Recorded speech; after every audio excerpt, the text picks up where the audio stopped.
Who are the highest paid players in the Premier League, 2022 to 23? This is Football Wealth. The news that Manchester United have terminated Cristiano Ronaldo's contract means that the Premier League has a new highest paid player. The 37-year-old Portuguese icon was English football's top earner, having reportedly pocketed £500,000 a week whilst at Old Trafford. It is not exactly a secret that footballer salaries in England are among the best in the world, but who are the highest paid players in the Premier League? With each club receiving hundreds of millions in television money, even average Premier League footballers are extremely well paid compared to many of their contemporaries on the continent. But here are the 10 Premier League stars with the highest weekly wage as the 2022-23 season enters its final 2 months.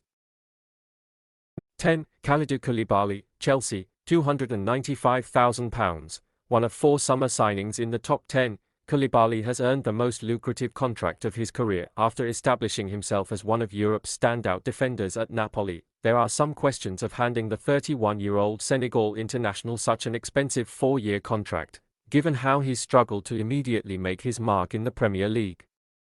But it's early days and we would not be surprised if Koulibaly goes on to prove his doubters wrong. He's been a classy operator for club and country for years.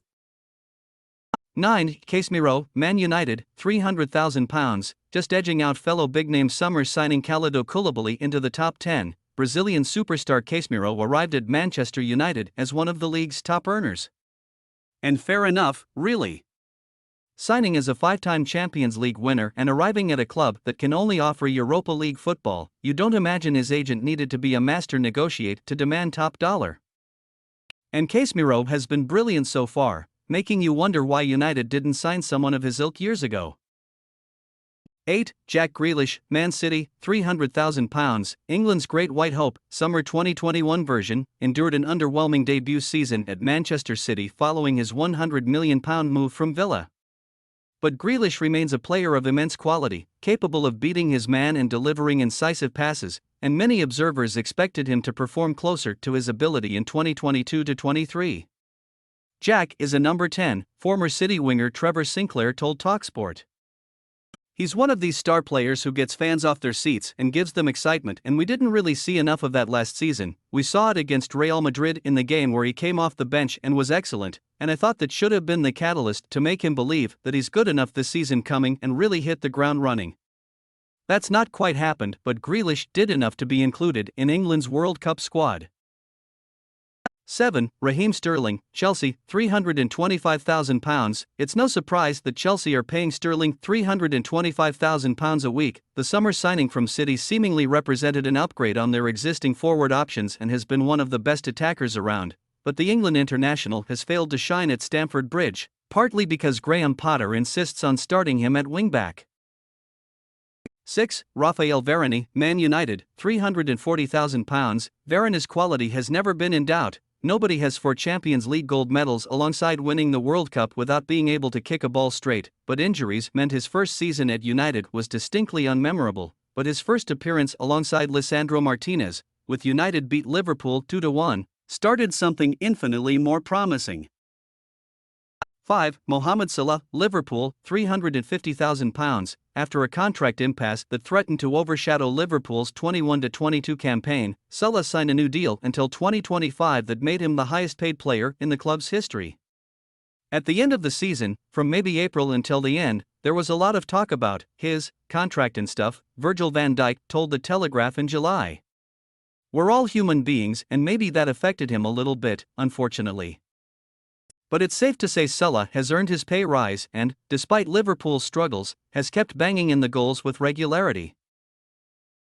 For Jadon Sancho, Man United, £350,000. United were hoping for a greater return on their Sancho investment this season, but, apart from an ice-cold finish against Liverpool, he's once again failed to impress and has been overshadowed by Alejandro Garnacho. No wonder England manager Gareth Southgate left him at home for the World Cup. 3. David De Gea, Man United, £375,000. De Gea is by far the Premier League goalkeeper pocketing the most cash per week. Second-placed Kepa Arrizabalaga gets a relatively trifling £150,000, and United's shoddy defending last year meant he earned every penny. The long-serving keeper is determined for United to improve this season, telling The Guardian, "We cannot do the same because it was a disaster. I really hope we're going to play much better. It was very tough, embarrassing sometimes. Some games were a mess. It was painful, unacceptable. Sometimes, you have to feel pain to go up and keep going." 2. Erling Haaland, Man City, £375,000. Forget his underwhelming Community Shield display. Haaland will back himself to break Premier League goalscoring records, and City fought off competition from the cream of European football to bring him to the Etihad. It normally takes players a season to acclimatise to Pep Guardiola, but, at £375,000 a week, the 22-year-old has already scored 18 Premier League goals. Crikey! 1. Kevin De Bruyne, Man City, £400,000. We can't argue with this one.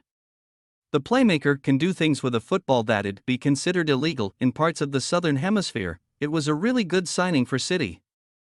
7 years is many, many years. He has done brilliant since then, Pep Guardiola said of his talisman back in August. Before here, he was in Germany. I saw him when he was in Wolfsburg when I was at Bayern.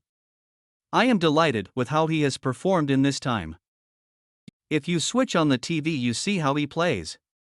You can define Kevin perfectly for the way he plays. It is not necessary to talk about his incredible talent, his work ethic, his commitment to the club and his mates. He is a vice-captain. There are no doubts about that. These type of players are too good, you have to watch it. Words are not necessary.